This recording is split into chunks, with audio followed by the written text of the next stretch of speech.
Baik, Assalamualaikum warahmatullahi wabarakatuh. Perkenalkan nama saya Muhammad Rifki Temangge dari kelompok satu. Saya di sini akan mempresentasikan perancangan permukiman. Baik, selanjutnya kita masuk pada terbelakang atau pendahuluan yaitu permukiman merupakan kebutuhan dasar manusia sebagai tempat tinggal dan ruang berlangsung aktivitas sosial dan ekonomi. Di kawasan pesisir, permukiman memiliki karakteristik khusus karena dipengaruhi oleh kondisi lingkung laut dan mata pencarian masyarakat yang umumnya bekerja sebagai nelayan. Kedekatan dengan laut menjadi faktor utama dalam penentuan lokasi permukiman karena memudahkan akses terhadap aktivitas melaut dan pengelolaan hasil perikanan.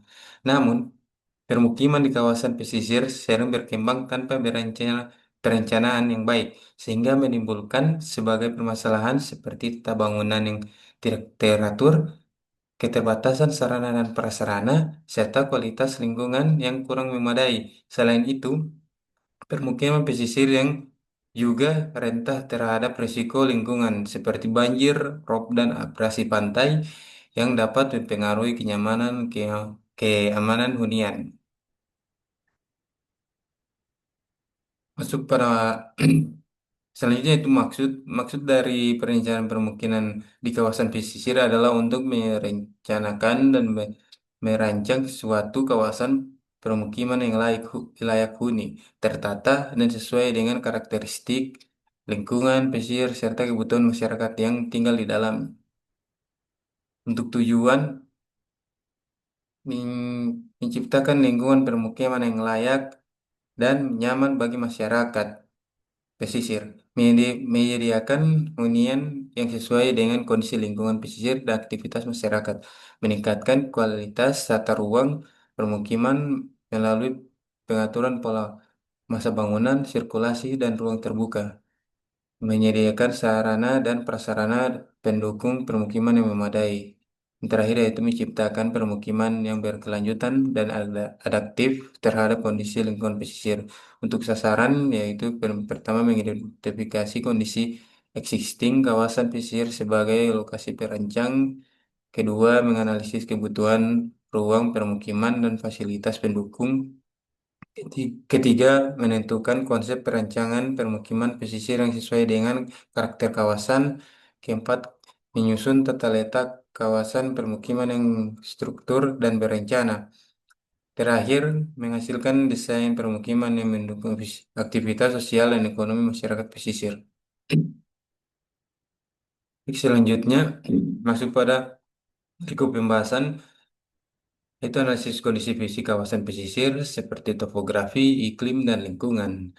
Analisis kondisi sosial dan ekonomi masyarakat pesisir, analisis kebutuhan ruang, permukiman, dan fasilitas pendukung, konsep perencanaan kawasan permukiman pesisir, perencanaan tata letak kawasan atau site plan, dan perancangan unit hunian dan fasilitas pendukung permukiman.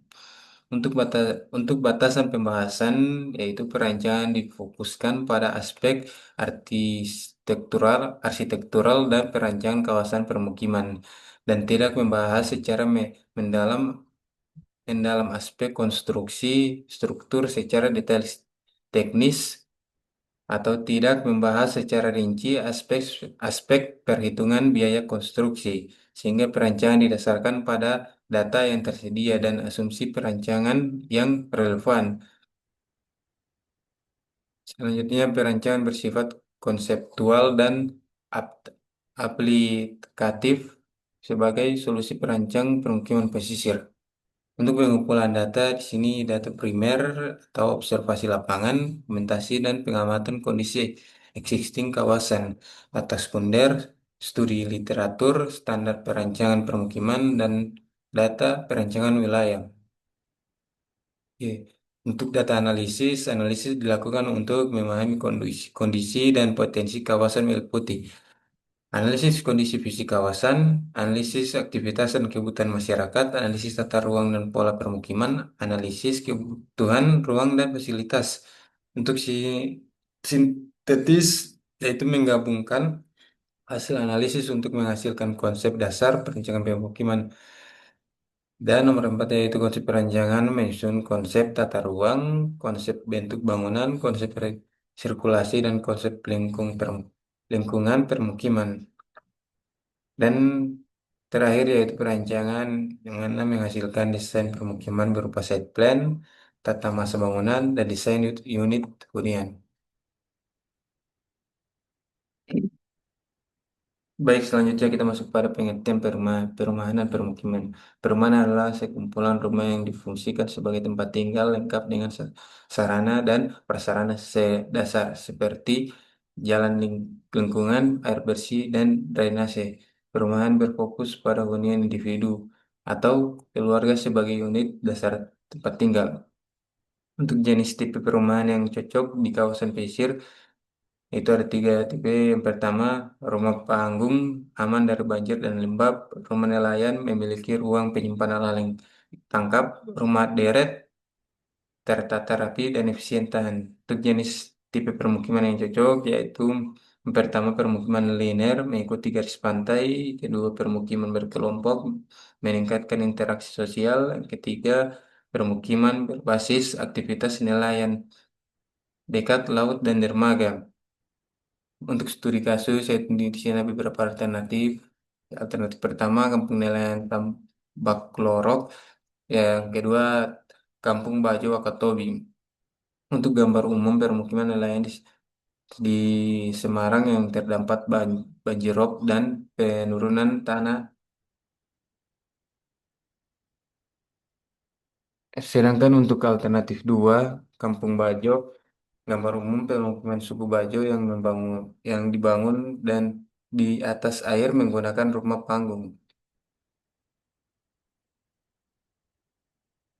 Selanjutnya kita masuk pada bab 2 tinjauan objek, prinsip konsep arsitektur adaptif pesisir, coastal realistic house. Arsitektur adaptif pesisir adalah pendekatan desain hunian yang terdapat yang tahap terhadap dinamika lingkungan laut, seperti banjir rob, abrasi, badai, kenaikan muka air laut, sekaligus tetap mendukung kehidupan sosial ekonomi dan masyarakat nelayan. Untuk prinsip dasar, arsitektur adaptif pesisir menekankan ketahanan terhadap banjir dan iklim laut melalui elevan bangunan. Untuk konsep perancangan mengusung hunian panggung yang fleksibel dan modular. Dan terakhir yaitu strategi desain. Arsitektur adaptif pesisir adalah merancang permukiman nelayan dengan bangunan panggung tahan banjir, sehingga struktur tahan korosi, ventilasi alami optimal, zona hunian, dan aktivitas perikanan heterogeneasi. Untuk alternatif site, di sini ada tiga alternatif. Yang pertama Tanjung Keramat, Kecamatan Olantangangi, Kabupaten Gorontalo. Dan alternatif kedua, Blue Marlin Seafood Resto di Dombok, Kota Gorontalo. Alternatif tiga, di Pohe, Kecamatan Lontalangi, Kabupaten Gorontalo. Untuk pemilihan kriteria di sini ada bobot, bobot untuk Tanjung Keramat yaitu ada tiga penilaian, Blue Marlin lima penilaian, Pohe empat, dan total nilai akhir yaitu Tanjung Keramat 400, Blue Marlin 370, dan Pohe 380. Di sini kami memiliki Tanjung Keramat karena memiliki jumlah yang banyak. Selanjutnya, analisis pemilihan sesuai lokasi. Lokasi keseluruhan Tanjung Keramat, Kecamatan Ulat Ternangi, Kabupaten Gorontalo. Bisa kita lihat di sini ada arah barat untuk pegunungan, untuk hutan. Di sini arah selatan bagian laut dan utara sama seperti akan barat dan arah timur untuk jalan dan pemukiman. Untuk data dan analisis. Jadi kita lihat di sini untuk indikator jumlah rumah, bangunan fisik, jumlah kartu keluarga KK, itu 402 kakak, jumlah penduduk laki-laki 689 jiwa, jumlah penduduk perempuan 645 jiwa, total penduduk 1,3334 jiwa.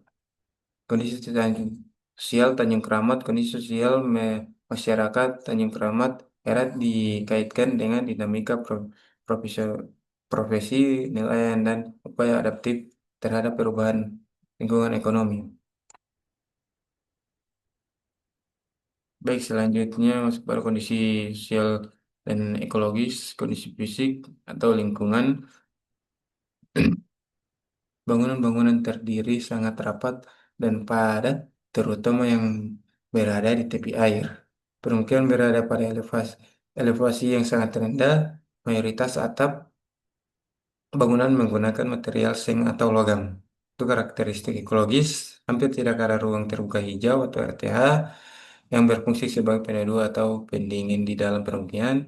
Kedua, zona kelembapan tinggi. Untuk kekurangan atau tantangan, penggunaan atap logam dan kurangnya shading alami menyebabkan panas berlebihan di dalam hunian. Kedua, bangunan di sepadan pantai terpapar porosi atmosfer tinggi. Ke- Ketiga, keterbatasan lahan akibat kepadatan menyulitkan penyediaan infrastruktur dasar seperti saluran drainase memadai. Untuk demografi, penduduk adalah suku asli Gorontalo pesisir. Pekerjaan hampir seluruhnya nelayan dengan pendapatan per minggu tergantung musim. Selanjutnya masuk pada bab 3 yaitu data dan analisis. Di sini zona hijau, area hijau di sekitar pantai Tanjung Keramat masih sangat bagus dan terjaga dan mencakupi area luas. Untuk kebisingan dari lokasi Pantai Tanjung Keramat berasal dari kendaraan yang melewati jalan dan juga berasal dari suara ombak dari pantai tersebut. Untuk sirkulasi akses jalan masuk utama di lokasi masih sangat baik, tapi untuk sirkulasi dalam permukiman masih sangat kurang memadai. Untuk utilitas yang tersedia namun tidak efisien karena drainase yang mengalir langsung ke arah laut. Untuk data infrastruktur dan fasilitas pendukung, infrastruktur air bersih sebagai masyarakat Tanjung Keramat menggunakan sistem air PDAM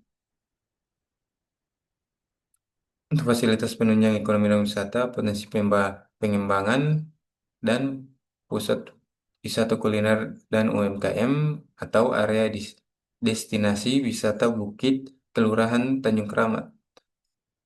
Selanjutnya, sarana dan prasarana permukiman, sistem drainase kurang baik, area terbuka yang masih kurang atau sangat terbatas. Untuk listrik dan aksesibilitas, ketersediaan jaringan jalan untuk sirkulasi pada permukiman masih berupa jalan setapak kecil. Selanjutnya masih pada karakter fisik, ekologis, dan kawasan. Karakter fisik, kedalaman air sangat dalam, energi gelombang, perairan memiliki ekosistem terhubung. Selanjutnya tantangan kerusakan fisik dan korosi material, limbah, sanitatis. Untuk solusinya yaitu penanaman kembali mangrove atau pembangunan struktur pelindungan pantai seperti pemecah gelombang, penggunaan material tahan korosi dan material dengan insulasi termal baik, serta elevan lantai yang cukup tinggi. Pembangunan sistem IPAL ini atau instalasi pengelolaan air limbah komunal untuk menghentikan pembangunan limbah langsung ke perairan pantai dan garis pantai. Perlu adanya peraturan zonasi yang jelas untuk menjaga sempadan pantai sebagai zona penyangga menyediakan ruang terbuka publik sebagai masyarakat. Selanjutnya masih masuk pada solusi penerapan elemen shading mewujudkan penerapan teritisan dan optimal ventilasi mendorong desain yang memaksimalkan ventilasi silang.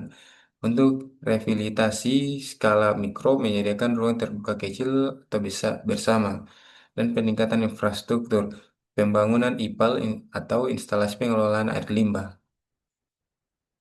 Nah, untuk orientasi matahari atau angin, suhu udara 27 sampai 30 derajat Celcius, tropis lembab, kelembapan 80 sampai 85%, arah angin dari laut ke dalam ke darat pada siang hari dan dari darat ke laut pada malam hari.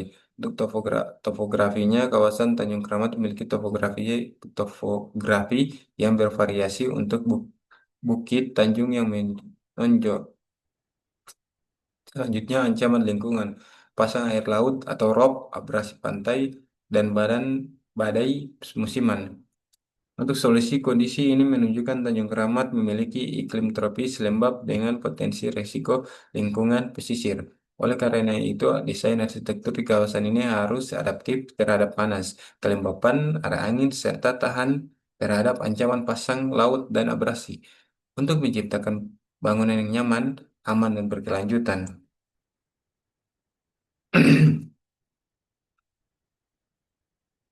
Selanjutnya pada masuk garis sepadan pantai atau GSB. GSB adalah jarak minimal bangunan terhadap tepi jalan, standar umum kawasan permukiman. Jenis jalan, jalan kolektor ya, di 10 meter GSB 10 meter, jalan lokal 5 meter, jalan lingkungan 3 sampai 4 meter. Untuk analisis regulasi tapak, koefisien dasar bangunan atau KDB perhitungan bisa kita lihat di sini. Dan luas maksimal bangunan di lantai dasar 8.000 meter persegi dan luas lahan terbuka jalan lingkungan jalan lingkungan taman ruang terbuka hijau fasilitas umum drainase. Untuk KLB-nya atau koefisien lantai bangunan, LB adalah perbandingan antara total luas seluruh lantai bangunan dengan luas lahan misalnya digunakan standar kawasan permukiman. Selanjutnya masuk pada proporsi pemaafan lahan. Menurut perencanaan permukiman area efektif hunian maksimal 60-65%, sisanya untuk PSU atau prasarana-sarana utilitas. Untuk area hunian yaitu 65%, area ini digunakan untuk kafling rumah, halaman rumah. Untuk area PSU dengan 35%. Untuk komponen jalan lingkungan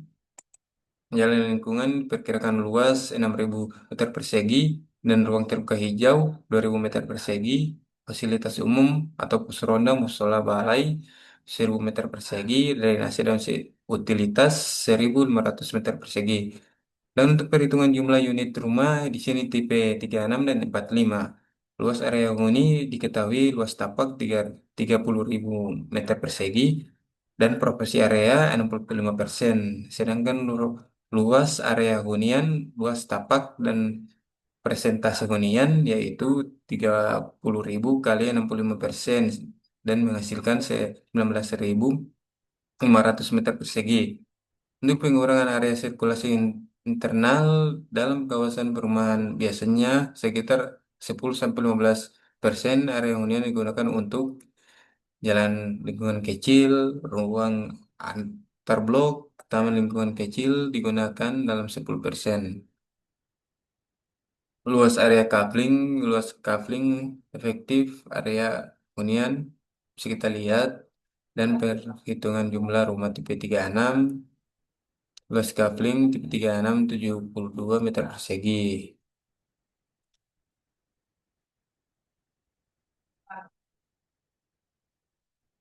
Selanjutnya kita masuk pada market risk atau analisis pasar.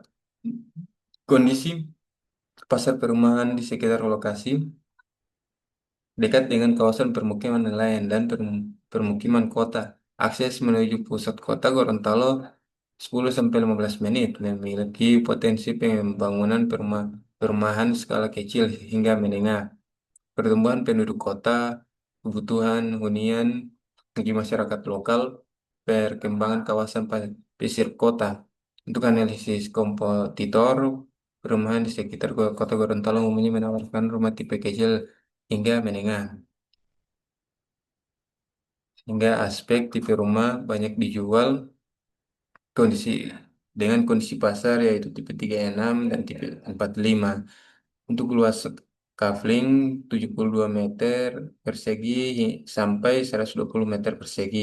Harga rumah di di kisaran 150 juta sampai 350 juta. Harga target pembeli masyarakat lokal dan pekerja kota. Sistem pembelian KPR subsidi dan KPR komersial. Untuk high hikes and use atau HBU. Hikes and use merupakan analisis untuk menentukan pemanfaatan lahan yang memberikan nilai ekonomi tertinggi dengan mempertimbangkan aspek legalitas lahan, kondisi fisik, potensi pasar, keuntungan ekonomi. Untuk analisis kesesuaian lahan, kawasan Tanjung Keramat memiliki karakteristik berada di kawasan pesisir dekat dengan permukiman existing, akses jalan menuju pusat kota tersedia. Untuk alternatif pemanfaatan lahan berupa kemungkinan pemanfaatan lahan antara lain yaitu kawasan komersial, kawasan wisata pesisir, kawasan permukiman. Selanjutnya kita masuk pada hasil analisis HBU berdasarkan analisis tersebut maka Hikes and Bisius lahan adalah pengembangan kawasan permukiman dengan tipe rumah kecil hingga menengah. Yang pertama yaitu sesuai dengan kondisi lingkungan, memiliki permintaan pasar yang tinggi, memberikan keuntungan ekonomi dan bagi pengembangan. Untuk target pasar, penentuan target pasar penting agar desain kawasan dan harga rumah sesuai dengan harga komponen pembeli. Untuk segmen MBR atau masyarakat penghasilan rendah, penghasilan di atas 3 juta sampai 6 juta per bulan, membeli rumah melalui KPR subsidi membutuhkan rumah sederhana. Tipe rumah yang cocok yaitu tipe 36 dan segmen menengah karakteristik. Untuk penghasilan 6 juta sampai 10 juta per bulan. Membeli rumah melalui KPR komersial membutuhkan rumah dengan ruang luas lahan. Tipe rumah yang cocok yaitu tipe 45. Selanjutnya kita masuk pada analisis kapasitas hunian dan kafling. Untuk menghitung total luas lahan efektif, kita asumsikan komposisi unit sebagai berikut. Untuk tipe unit, di sini ada tipe 36 sampai 72, tipe 45 sampai 90. Luas kafling tipe 36 yaitu 72, luas kafling tipe 45 yaitu 90. Untuk estimasi jumlah unit yaitu ada 100 bahkan 50. Untuk total luas 7,2 dan 4,5. Untuk total keseluruhan yaitu 150 unit dan total luas 11.700 meter persegi. Untuk prasarana dasar atau PSD, lebar jalan atau right of way atau row ditentukan berdasarkan fungsi aksesibilitas di dalam kawasan. Jalan utama, kolektor, row 10 sampai 12 meter, perkerasan 7 meter, drainase dan bahu jalan 3 sampai 5 meter. Jalan lingkungan lokal, row sampai 6 sampai 8 meter. Drainase menggunakan sistem terbuka atau tertutup dengan drainase dimensi minimal lebar 0,4 meter. Untuk sarana atau fasum dan fasos berdasarkan asumsi 150 unit dengan rata-rata 4 jiwa per unit, maka populasi mencapai 600 jiwa. Untuk utilitas umum, perhitungan teknis untuk kebutuhan harian penduduk, kebutuhan air bersih, bebas listrik total, persampahan,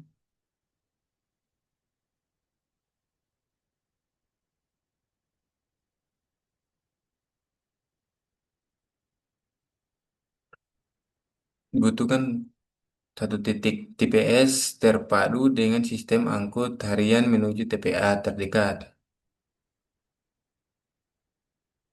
Baik, mungkin hanya itu dari saya. Jika ada salah kata, mohon maaf. Wabillahi taufiq wal hidayah. Wassalamualaikum warahmatullahi wabarakatuh.